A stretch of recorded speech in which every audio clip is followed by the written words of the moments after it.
सारे सुनने वालों को देखने वालों को मासी दे बहु सलाम पहुंचे ते बिलाल खोसे दा मैसेज आया पिए कमेंट आया पिया के मासी जगते तू जीवें बहु शुक्रिया पहला मिसरा समझ आ गई है अल्लाह भला करी सुनी दुआ दी मेहरबानी ते तेरी आस ते चाचा जीवे शाबाश ना मैं कोई साहब चाचा जरा है ओ मुर्दारा मेरी आस के बगैर नहीं जी सकता है चाचा जरा है ना अपनी आस ते आप जीवो ठीक है ना अपने बलबूते ते मेरी आस्ते ना कोई न जीवे थोड़ी बहु मेहरबानी मेरे सिरों टल वनो जी बलई ही वे कि मेरे पिछू पै गई वे चंबड़ गई वे ठीक है ना मेरी आस्ते कोई न जीवे अपनी अपनी आस्ते जीवो दूजी गाल आखनी आमी भाई तू कोई दसो तुस आस्ते दे बगैर नहीं वे जी सकते हिक खाने सरैकी दा आखे कहें को लोड़ पई है चिड़ी दी विठ ते चिड़ी विठ वन के ते पहाड़ा च वन मारी है भाई ए न होवे भाई कहें को कहें दे काम आ वने इन वास्ते आदन जेरे बंदे को आस रखो च ना तुसा ਉਹ भी खोते वाली करवा तो चीटा कटदा ठीक है ना क्योंकि थोड़ी थोकूं दे कोल आस होंदी है वो थोड़े हथे आंदा नहीं वाजर वे थोड़ी आस नहीं पूरी थींदी वत बंदा थींदा डिप्रेस वत बंदे को थींदी है दिमागी मसाइल ते मर्ज ते वत बंदा नूकदे पे होंदे वे भला इंच वड़ के नुकड़ा च ते इंच चुंडा च ते आधे वे जी फिलाना मैं खून खुदकुशी करे ना ते मेरी ज़िंदगी का मकसद ख़त्म थी गया क्योंकि फिलाने मेरी आस तरोड़ी है ठीक है ना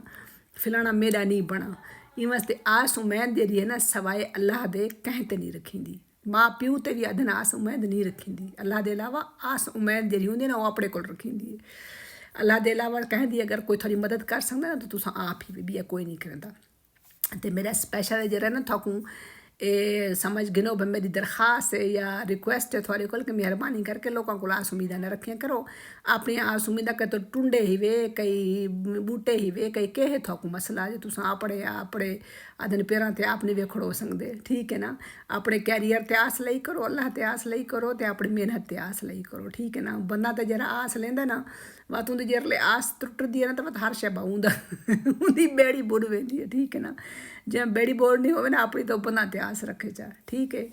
तो इन वास्ते ना तन गदा दिल्ली की लोड़ पै वने ना तो वह टाइम ते नहीं लभदी ठीक है मेहरबानी करके ते ये लोगों तो आसां ते जीवना ते जेह्ड़े पुराने जमाने दियां जो तुस फैंटसी ते फिल्मां ते जेह्ड़े थकूं इहो कि तुस सुनदे देवे ना किस्से कहानियां ते लैला मजनू ते हीर रांझे ते इन्हां चों बाहर निकलो ठीक है ना मैं कई दफ़ा देदी बैठी आमी कई अजें बंदे इन छोदे उन्होंने को जाने त्रैमती की आवाज़ काट के फोन ते उन्होंने को यो करेंदे बैठे होंगे ईजी लोड करवेंदे बैठे होंगे तो उन्होंने को शई मंगते बैठे होंगे गिफ्ट जाने अरे कमले उन बस आवाज़ सुन के ना आवाज़ ते कुर्बान थी के ते ओ पैसे देंदे बैठे ना हिया को हाथ मारो 21वीं सदी आ गई है तुसा हाले जेह्ड़े ना तुसा आसां ते बैठे वेठा है ठीक है ना आसां ते बामण वाला बंदा ना घिलींदा रहिंदा पूरी जिंदगी ठीक है ना उंदा वत कोई हाल नहीं रहिंदा मेहरबानी करके तो हूँ प्रैक्टिकल बढ़ो आसा शासा तो निकलो तो अपने पैरों ते खड़ो ठीक है ना कोई कहते बगैर नहीं मरदा तो तुसा भी ना मरे करो ये सारा कूड़ कबाड़ है दुनिया जरी है ना वो सारे थोकू जरे इन्ना थुक थंबड़ ते चलती पई है ये सारे अदन कहें अदन ना बस वो कहें कोल पैसे कढ़ण दे बहाने ही हिक बाई दी जाए बोझा थोड़ा कपड़ा हो सी ना बस आसी मैं को तेरी आस है